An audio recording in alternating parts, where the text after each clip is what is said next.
O governo do estado suspende concurso da Polícia Militar. Universidade Federal do Rio Grande do Norte confirma os primeiros lugares por curso no último SISU. E aqui no estúdio, mais uma entrevista da nossa Semana de Profissões. Vamos conhecer um pouco sobre o curso de odontologia com a professora universitária e também dentista Lígia Moreno. Esses são os destaques dessa quinta-feira, dia 1º de fevereiro. O Feliz News está no ar.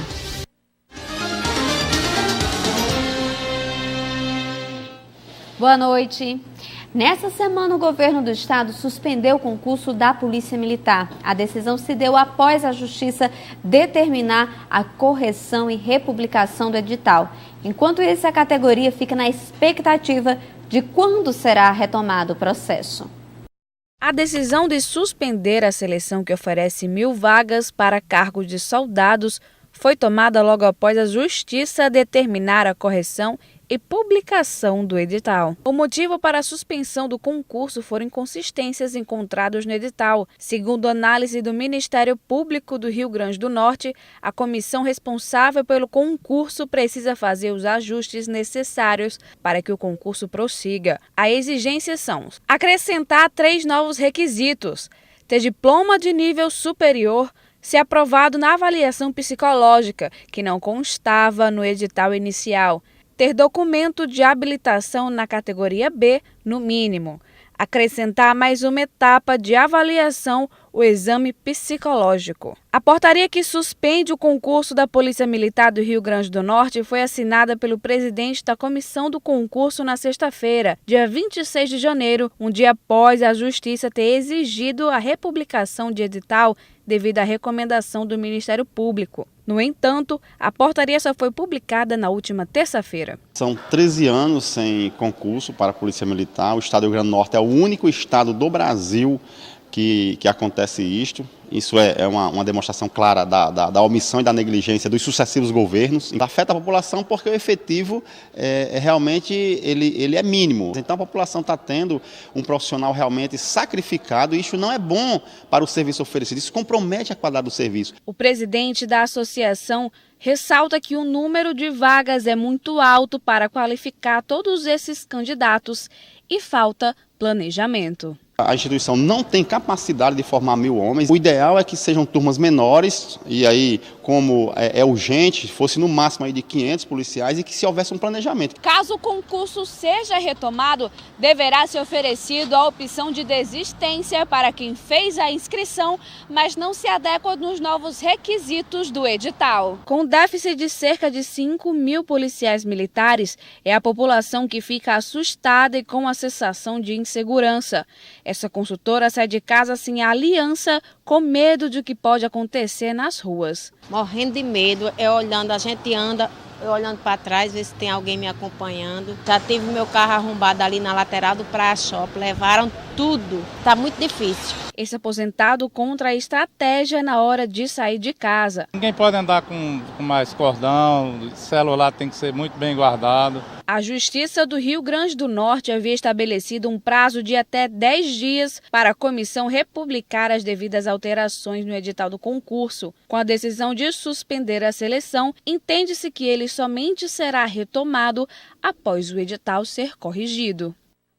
Complicado. E olha só, a Polícia Civil aqui do Rio Grande do Norte abriu investigação para tentar descobrir o que aconteceu com o contador Pedro Eduardo da Silva, de 65 anos, visto pela última vez com vida no início da semana. Na terça-feira, dia 30, o corpo dele foi encontrado com marcas de espancamento em um canavial no município de Goianinha, isso na Grande Natal.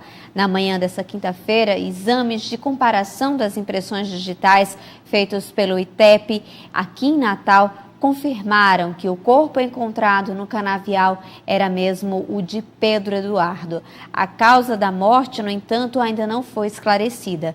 As investigações serão conduzidas pela primeira DP de Parnamirim. E olha só, policiais prenderam na manhã dessa quinta-feira o chefe do IBAMA de Mossoró. Segundo a Polícia Federal, o cumprimento do mandato faz parte de uma operação que investiga atos de corrupção. A nossa repórter Leonor Cosentino tem mais informações. Exatamente, Lívia, como você disse, o cumprimento do mandato faz parte de uma operação denominada de corrupião, que investiga atos de corrupção. Também foi realizado o mandato de busca e apreensão na sede do IBAMA na cidade. A Superintendência do IBAMA aqui no Rio Grande do Norte ainda não se pronunciou sobre o caso. Disse apenas que Armênio Medeiros da Costa assumiu o cargo de chefia lá em Mossoró há 2 anos. A Polícia Federal acrescentou que o mandato realizado foi o de prisão preventiva, que é a sanção máxima que um suspeito de um crime pode ter até o julgamento deste caso. A investigação começou com a denúncia de um pescador que começou em outubro de 2017, no ano passado, que o pescador contou que o chefe daquela unidade teria solicitado propina durante um processo de fiscalização do órgão. A Polícia Federal, então, entrou na investigação, desenvolveu e ainda ficou evidente que a denúncia desse pescador, que tinha sido feita em outubro, era apenas uma pequena amostra da extorsão que passaram a ser praticadas por aquele gestor. Essas extorsões aconteciam tanto por pessoas físicas e jurídicas, não só em Mossoró, mas também em outras cidades do Alto Oeste e Potiguar. Volto com você, Lívia. Muito obrigada, Leonor, pelas informações. E olha só, na tarde dessa quarta-feira, dia 31, a Polícia Civil entregou 30 novas viaturas que serão distribuídas em 30 unidades policiais do interior do Rio Grande do Norte, sendo 27 delegacias municipais e 3 delegacias especializadas. A entrega dos veículos ocorreu no pátio da Secretaria de Estado da Segurança Pública e Defesa Social, a SESED, aqui em Natal, e contou com a presença do governador do Estado, Robson Faria, também do vice-governador Fábio Dantas, da Secretária de Estado de Segurança Pública e de Defesa Social, Sheila Freitas, e também da Delegada-Geral de Polícia Civil, Adriana Shirley. Vamos agora para o intervalo comercial e veja a seguir. Universidade Federal do Rio Grande do Norte confirma o primeiro lugar geral no SISU. É logo depois do intervalo. A gente volta já.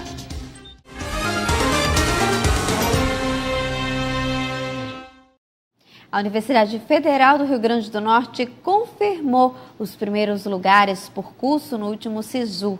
Aqui em Natal, o primeiro lugar geral foi do estudante Heitor Campos. Ele conseguiu a média de 856 pontos para o curso de Engenharia de Produção. A segunda-feira foi um dia de emoção para os estudantes do ensino médio. Foi dia de resultado do SISU. A Universidade Federal do Rio Grande do Norte teve a nota de corte mais alta do país. Heitor, de apenas 18 anos de idade, foi o estudante que liderou o ranking de Natal de aprovação de cursos da UFRN. Quando a gente estuda a prova, a gente sabe mais ou menos como ficaria a nota depois do número de acertos, quando sai o gabarito. Eu, quando saí da prova, não estava muito confiante, mas aí corrigi o gabarito e fiquei tranquilo porque tinha acertado um excelente número de questões. Então, eu já estava esperando uma faixa de nota das questões que eu tinha acertado. A maior surpresa, na verdade, foi a redação, que não tinha como eu esperar muito. Então, quando eu vi a nota, foi só alegria. Diariamente, eu estava acompanhando as dificuldades, perguntando sobre as matérias, sobre o desempenho no colégio, mas isso, assim, mais no sentido de dar suporte para as dificuldades do que no sentido de cobrar um desempenho imediato. Mas, apesar de estar entre as notas mais altas, o curso de Engenharia de Produção era a segunda opção.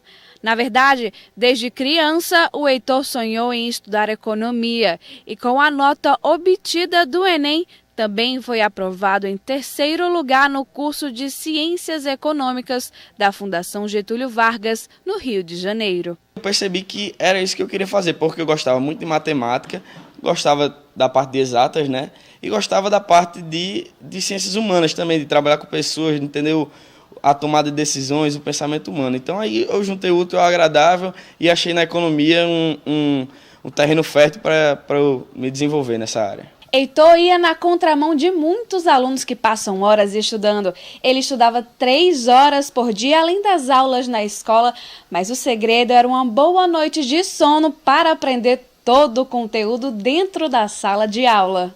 As aulas começam dia 19 de fevereiro e Heitor já está se preparando para a mudança que vai mudar a sua vida e a da sua família. Estamos aí na preparação, né, para ajeitar tudo, ver onde morar, como é que vai ser. Mas eu estou tranquilo com relação a isso. O mais difícil eu acho que já foi feito, que foi passar lá. Então agora é só ir atrás que vai dar tudo certo. O coração do pai aperta quando cai a ficha que logo mais o filho vai estar distante de casa. Mas sabe lá no fundo que é a realização do sonho do filho. Com certeza, o sonho do filho, o sonho do pai, a gente parabeniza toda essa família por esse êxito aí. O Heitor está realmente de parabéns. E olha só, agora vamos mudar um pouquinho de assunto. O governo do Rio Grande do Norte conseguiu a aprovação de apenas 8 dos 20 projetos encaminhados à Assembleia Legislativa nesse mês de janeiro. De acordo com o Executivo, as propostas faziam parte do pacote RN Urgente e visavam a recuperação financeira do Estado. Vamos agora para o nosso link ao vivo. Que tal uma temporada de cursos de verão para aumentar o seu conhecimento e também para melhorar o currículo profissional? Pois é, que tal, né? A nossa repórter Leonor Cosentino tem mais detalhes. Conta aí pra gente, Leonor, como é que faz para participar desses cursos? É isso mesmo, Lívia. Olha, ano novo, né? 2018 começando, a gente vai para o segundo mês do ano. Por que não aproveitar para começar o ano se qualificando, buscando mais conhecimento? E quem vai responder a sua pergunta, Lívia, não sou eu não, viu? É o professor Emanuel Monteiro. Emanuel, conta pra gente. A pergunta que a Lívia fez: como é que as pessoas podem fazer para participar desses cursos? O nosso período, ele começou agora em janeiro e vai até o dia 23 de fevereiro, certo? Todas as informações nós estamos disponibilizando na nossa página da unidade, que é @Estácio Alexandrino no Facebook. Ele é o principal canal de comunicação. Lá vai ter o quadro geral com todo o cronograma do período, mas também vai ter as postagens individuais com cada uma das ações. E em cada uma dessas postagens há um link de inscrição para o público externo, onde eles podem, identificando cada ação, fazer a sua inscrição para participar no dia. Emanuel, para quem se interessou, afinal, é uma boa oportunidade, né? Quais cursos estão sendo oferecidos?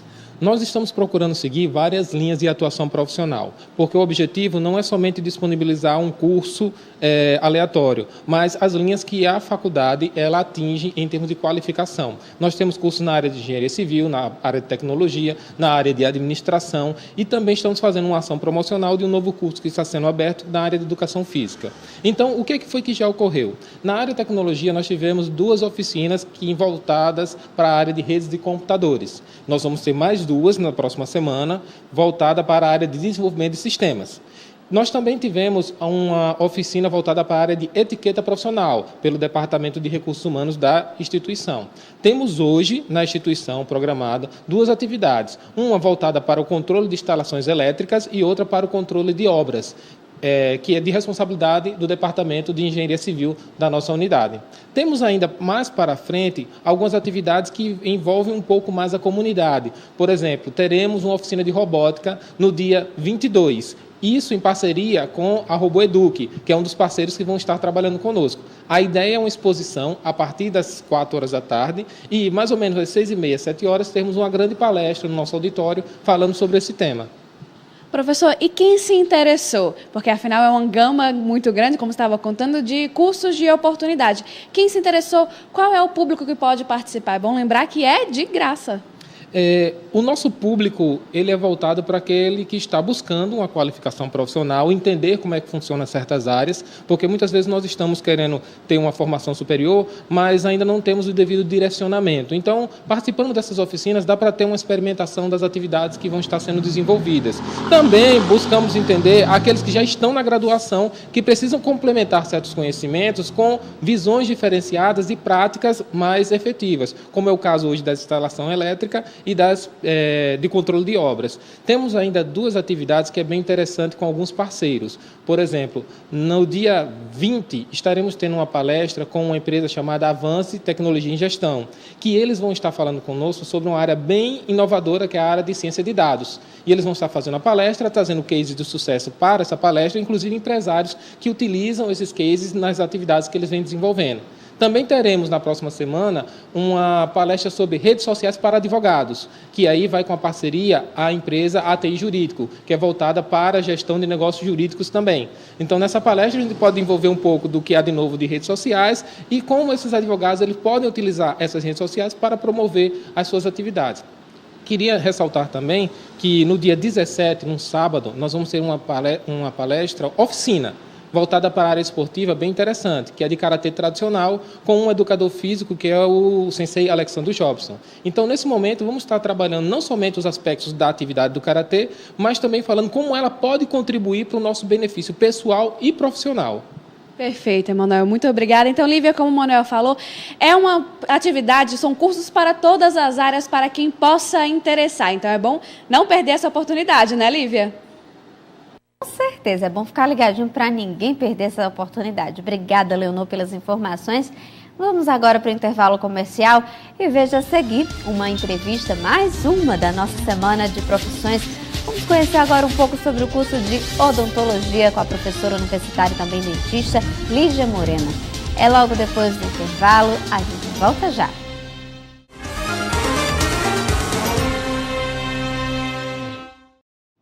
Voltamos agora e olha só, a indústria fecha 2017 com crescimento de 2,5%, após 3 anos de queda, né? E mudando um pouquinho de assunto, Forças Armadas combatem roubo de carga e tráfico de drogas no Rio de Janeiro e ainda Israel permitirá a entrada de geradores em Gaza devido à crise de energia. Confira agora o nosso giro de notícias.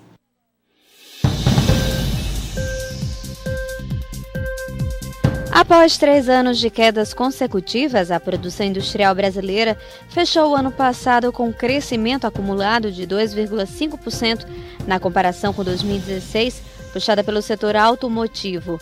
Este é o primeiro resultado anual positivo desde 2013, quando a indústria fechou com expansão de 2,1%. E o maior desde 2010, ano que a indústria teve o recorde de 10,2% de crescimento. Os dados fazem parte da Pesquisa Industrial Mensal Produção Física Brasil, divulgada hoje pelo IBGE. A pesquisa apresentou também o resultado mensal do último mês de 2017. O parque fabril do país fechou dezembro com crescimento de 2,8% em relação a novembro, na série livre de influências sazonais. Militares das Forças Armadas voltaram hoje às vias expressas e rodovias do Rio de Janeiro para mais uma ação de combate à criminalidade. Segundo a Assessoria de Comunicação Social do Comando Conjunto das Operações em apoio ao Plano Nacional de Segurança Pública, o objetivo é contribuir para a diminuição dos índices de roubo de carga e combater o contrabando de armas e drogas no estado. Os militares estão fazendo bloqueios de curta duração em algumas vias do Rio de Janeiro para fazer a abordagem de veículos. As Forças Armadas já tinham feito uma operação semelhante na semana passada. A ação de hoje começou às 5 horas em parceria com a Polícia Rodoviária Federal, Força Nacional de Segurança Pública e a Secretaria de Estado de Segurança do Rio de Janeiro. Estão disponíveis para as operações 3.000 militares da Marinha e Exército Aeronáutica, com apoio de veículos blindados e aeronaves. Israel permitirá a entrada de geradores na faixa de Gaza para atenuar a crise de eletricidade sofrida pelo território. Com cortes de fornecimento de 12 horas, informou nesta quinta-feira a rádio israelense Kan. O governo israelense aprovará o envio de geradores ao território se forem cumpridas as medidas de segurança que garantam que eles não irão parar nas mãos do grupo islamita Hamas e de facções armadas na faixa, segundo a mesma fonte. A medida foi comunicada ontem por oficiais israelenses em uma conferência internacional em Bruxelas, da qual participaram vários estados e instituições para coordenar as doações e ajuda ao desenvolvimento dos territórios palestinos. Participaram da reunião o presidente palestino Mahmoud Abbas, assim como representantes de Israel, da Jordânia, do Egito e da Arábia Saudita. Voltamos agora dando continuidade à nossa Semana das Profissões. Hoje, o curso da vez é odontologia, que forma o cirurgião dentista. Por isso, nós recebemos agora a professora universitária e também dentista Lígia Moreno. Lígia, seja muito bem-vinda. Muito obrigada, Lígia. Muito obrigada a todos que nos assistem. E é um prazer falar dessa profissão, né? Que eu já estou nela há 30 anos e através da qual a gente consegue, né, levar realmente saúde à população. Pois bem, para a gente começar essa entrevista, vamos falar um pouquinho sobre o perfil profissional. Qual é o perfil que um candidato, quem vai fazer aí o Enem esse ano pela primeira vez, vai escolher a profissão da sua vida? Qual é o perfil que o candidato ele deve ter para escolher, por exemplo, a odontologia como profissão? Inclusive tem um ditado, né, que a odontologia é uma profissão que exige daquele que a quer exercer, né, a destreza de tem que ter bastante destreza, habilidade manual, né? Nós temos que ter a paciência de um monge, né? Porque realmente exige paciência, a questão da humanização. Então, se você não tem aquela habilidade de tratar, de lidar com pessoas, você não deve escolher a odontologia. Caso contrário, sim. Então, nós precisamos de profissionais com destreza manual, com paciência, né? E incutido a questão da humanização, né? Você tem que saber que você vai tratar pessoas e você não vai tratar dente. Você tem que ter aquela consciência que você está tratando pessoas. Isso é muito importante. Falando um pouquinho sobre a graduação, né? Quanto tempo dura o curso? Ou, por exemplo, na medicina existe aquela chamada residência médica quando se termina os 6 anos de curso. Na odontologia, é acoplado durante o curso ou quando termina também existe essa questão da residência? Como é que funciona? Não. Nós formamos profissionais generalistas, né? Esse profissional, ele está apto a fazer os procedimentos mais simples, né, que exigem dentro de cada especialidade, que é exigido dentro de cada especialidade, e depois, se você realmente, né, e hoje é necessário, o mercado exige que você seja especialista, aí você vai fazer uma especialização. Mas os nossos alunos, quando eles terminam o curso, eles estão aptos a exercer a profissão de uma forma generalizada, né? Então, ele vai estar apto para exercer o que a endodontia, de forma mais simples, exige. É como, né, o clínico geral. É o clínico geral. Ele vai estar apto a fazer tudo. Agora, se você quiser algo mais assim específico dentro de uma especialidade, aí você realmente vai ter que buscar uma complementação desse aprendizado. Doutora Lígia, falando um pouquinho sobre as ramificações, né? Hoje em dia existem várias práticas ramificadas à odontologia. A gente estava conversando agora há pouco, associada à questão da estética, você falou inclusive ao esporte. Isso. Conta pra gente quais são essas ramificações que surgiram ao longo da história da odontologia. Atualmente, nós temos em torno de 22 especialidades, né? Então, a odontologia ela está acompanhando a evolução, né? E nós temos algumas novas, como a odontologia do esporte, que você acabou de citar. E essa odontologia do esporte, ela vai buscar o quê?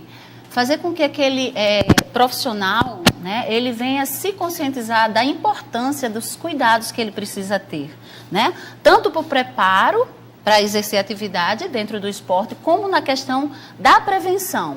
Então, um dente com problema, alguém com um problema na saúde bucal, ele pode fazer com que o desempenho do atleta fique reduzido, né? Então, essa importância, ela vai ampliando quando esse atleta tem a consciência que ele precisa utilizar protetores bucais, né, para prevenir. Então, é muito importante, né, essa conscientização do atleta. E nós temos profissionais aptos a ajudar esses profissionais. Temos outras profissões, né, como hoje a gente já está... odontologia para pacientes portadores de necessidades especiais, que antes era algo assim... o que acontecia? As pessoas com necessidades especiais procuravam um dentista apenas quando já estava numa situação no último grau, né? Extrair um dente, né? Hoje não. O bebê nasceu, foi observado que ele é um portador de necessidade especial, o dentista ele já está na equipe, ele já se enquadra na equipe que vai tratar esse bebê. Por quê? Porque a gente não quer que mais um problema surja na vida daquela criança. Doutora Lígia, e falando um pouquinho sobre a atuação dele, né? É interessante, por exemplo, para quem está nos assistindo, que esse candidato também passe pelo sistema público de saúde para entender quais são as demandas do SUS. A gente conversava agora há pouco, né, que hoje cada vez mais tem médicos, tem dentistas no SUS voltado à prevenção. É interessante que essas pessoas possam percorrer por esses ambientes para que vejam a realidade, a verdade, né, dos fatos, que não é só glamour na área da saúde e nem para a odontologia, né? Isso. Nós, da Universidade Potiguar, né, do curso de odontologia, fazemos isso com muito afinco, né? Nós temos várias disciplinas que vão permitir ao nosso aluno vivenciar essa realidade, né? Então, assim, como eu já tenho algum tempo de UNP e a gente vai acompanhando a evolução, a mudança das políticas, né? Nós temos uma política de saúde bucal muito recente no país, a partir de 2003. Então, o curso de odontologia, ele acompanha esse desenvolvimento, né? E nós levamos o nosso aluno a realizar essas atividades práticas dentro do sistema de saúde. Então, hoje a gente observa o quê? Um profissional que sai da odontologia muito mais tranquilo, né? Muito mais voltado para a realidade que o SUS, ele exige do nosso profissional. Então, isso é muito importante, né? Então, como eu já falei, são várias disciplinas que vão possibilitar o preparo desse aluno. E a gente sabe que realmente o serviço público hoje ele oferece bastante espaço, né? Bastante vaga de trabalho. E o nosso aluno realmente está preparado, graças a Deus. Tá ok. Então, muito obrigada, doutora Lígia, pelos esclarecimentos. Acredito que quem está em casa nos assistindo, que tinha dúvidas sobre o odonto, pode tirar todas elas. Nós que agradecemos, né?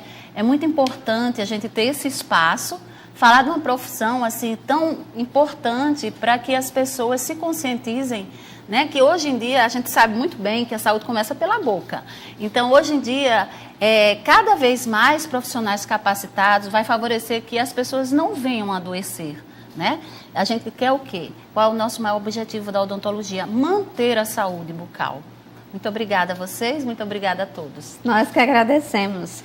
E é assim que a gente encerra a nossa edição de hoje. Muito obrigada pela sua companhia. Continue ligado aqui na TV Feliz. Nosso próximo encontro é amanhã. Tchau, tchau.